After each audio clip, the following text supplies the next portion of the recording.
Chapter 2. He that dasheth in pieces is come up before thy face. Keep the munition, watch the way, make thy loins strong, fortify thy power mightily. This is addressed to the city of Nineveh, and explains more fully how the change described in the foregoing chapter should be brought about.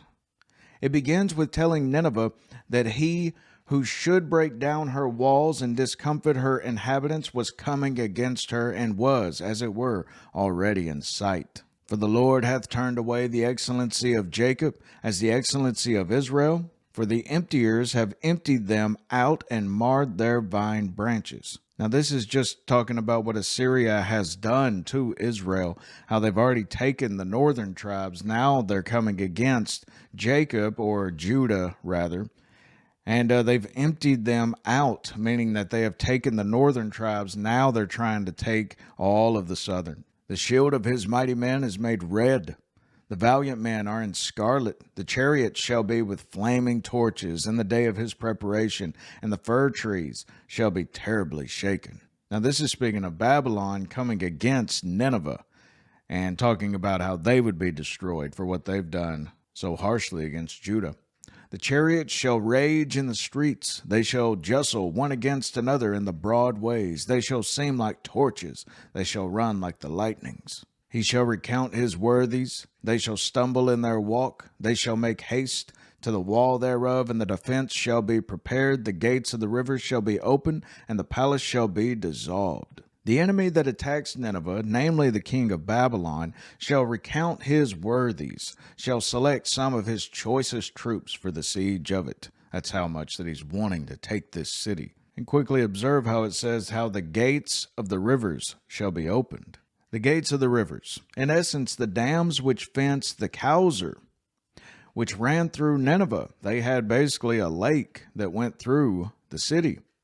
And the Tigris, which was outside of it, it branched off from Tigris and went through the city, are forced open by the swelling torrents, and lo, the fate of the city is sealed. Ramparts against which the battering ram might have plied in vain are sapped at the very foundation. Now right here's a good layout of Nineveh.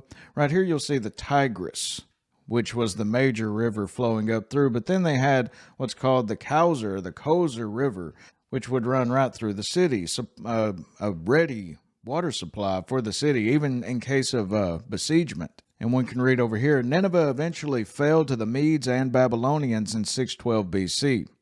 The invading armies dammed the rivers that supplied water to the city, causing a flood that broke through one of the perimeter walls, giving the foreign armies access to the city.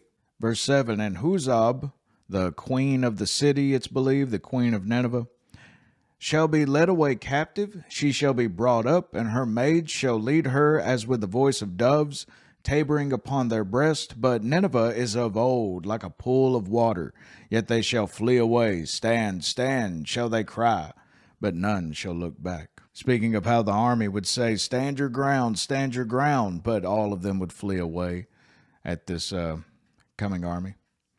Take ye the spoil of silver, take the spoil of gold, for there is none end of the store and glory out of all the pleasant furniture. She is empty and void and waste, and the heart melteth, and the knees smite together, and much pain is in all loins, and the faces of them all gather blackness, meaning all in sorrow, all in gloom. Where's the dwelling place of the lions, and the feeding place of the young lions, where the lion, even the old lion, walked, and the lions whelp, and none made them afraid?